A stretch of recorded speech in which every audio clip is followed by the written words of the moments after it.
1万块钱处理这台车的冷启动异响，说实话，我心里还是没底的。毕竟这是一台555匹的大 V8 发动机。来，带你听一下这个异响的声音。好，启动。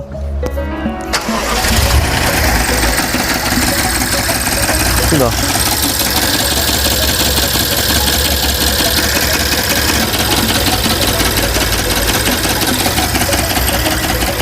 听到了吗？就是这个嗲嗲嗲嗲，类似于敲铁一样的清脆异响。这个异响的声音呢，很明显，听着就是从发动机内部发出来的。像这种 V8 发动机，由于体积过于庞大，在车上的维修空间是非常狭窄的。现在我们只能把发动机落下来，做进一步的拆解。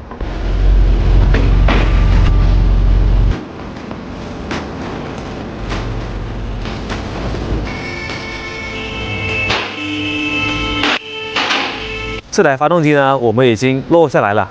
看一下它这个密密麻麻的水管、油管、气管，还有这个线束，我们要逐一拆开，然后把这个发动机的上半部分分解开来，给你找出这个异响的原因。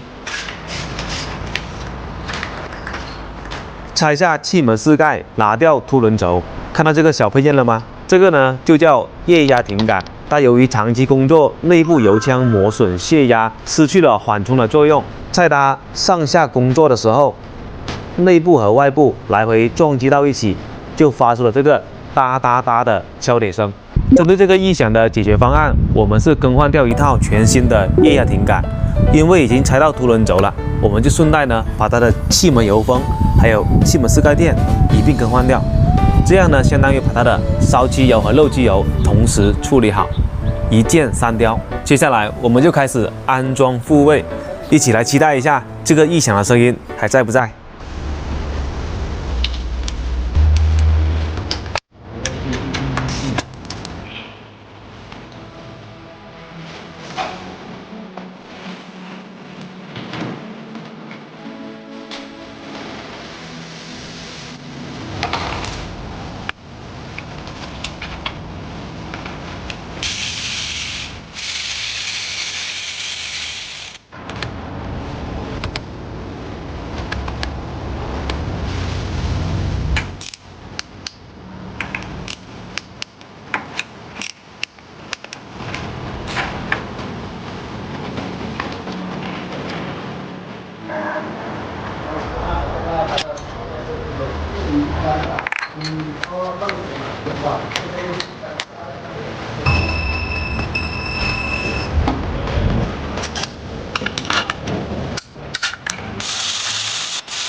来，启动。